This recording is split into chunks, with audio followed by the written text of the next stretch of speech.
আপনার রেশন কার্ডের বানান ভুল আছে, নামের বানান ভুল আছে, বা জেন্ডার ভুল আছে, ডেট অফ বার্থ ভুল আছে, অ্যাড্রেস ভুল আছে, যে কোনো ভুল থাক না কেন আপনি 1 মিনিটের মধ্যে সেই ভুল সংশোধন করতে পারবেন। তাও আবার বাড়িতে বসে নিজের ফোন থেকে করতে পারবেন। তার জন্য এই ভিডিওটা পুরোটা দেখবেন। তার জন্য কি করতে হবে, আপনি আপনার গুগল ক্রোমে যাবেন, গুগল ক্রোমে গিয়ে এটা লিখবেন department of food supply government of West Bengal, এটা লিখে সার্চ করবেন। দেখবেন রেশন কার্ড বলে যে ওয়েবসাইটটা আসবে, এই ওয়েবসাইটে ক্লিক করবেন।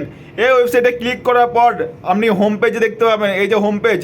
তারপরে যে ওয়েবসাইটটা যেতে হবে, এই যে ফার্স্টে যে ওয়েবসাইটটা দেখাচ্ছে আপনাকে, এই ফার্স্টে এই ওয়েবসাইটে যাবেন, ঠিক আছে। পেজের বাঁ সাইডে একবারে উপরে যে ওয়েবসাইটটা লেখা আছে সিটিজেন্স হোম, আমি জুম করে আরও ভালো করে দেখাচ্ছি, এই যে লেখা আছে সিটিজেন্স হোম, ঠিক আছে। এই ওয়েবসাইটে ক্লিক করবেন। ক্লিক করার পরে আমি এই অপশানটা একটু জুম করে দেখাচ্ছি, এখানে লেখা আছে বিশদ জানতে ক্লিক করুন।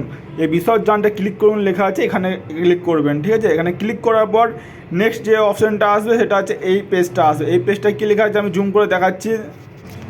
এখানেও লেখা আছে বিশদ জানতে ক্লিক করুন, তো ক্লিক করবেন। ক্লিক করার পর নিচে দেখবেন এই যে বেগুনি কালারে যেটা দেখাবেন লেখা আছে আপনার রেশন কার্ডের তথ্য সংশোধন করুন, ক্লিক হিয়ার, এখানে ক্লিক করবেন, ঠিক আছে। এইবার এখানে কি করতে হবে, এখানে রেশন কার্ডের নাম্বার লিখতে হবে। এই যে লেখা আছে রেশন কার্ড নাম্বার, আপনার রেশন কার্ডের নাম্বারটা লিখবেন আর এখানে ক্যাপশনটা ফিল করে দেবেন, দিয়ে সার্চে ক্লিক করবেন, ঠিক আছে।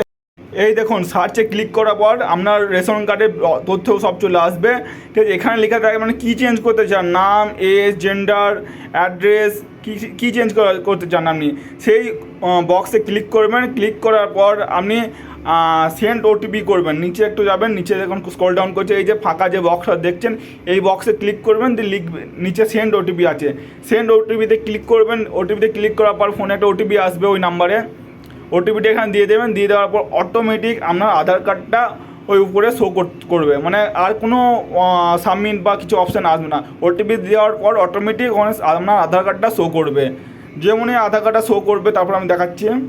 তারপর ভেরিফাই ক্লিক করবেন। ভেরিফাই ক্লিক করার পর আপনাকে এই অপশানটা দেখাবে, আপনি কি এগিয়ে যেতে চান, আপনি হ্যাঁ লিখবেন, হ্যাঁ ক্লিক করবেন। ক্লিক করার পর আপনাকে সাকসেসফুল এই অপশানটা দেখাবে, ইওর ডেটা সাকসেসফুল আপডেট। আপনার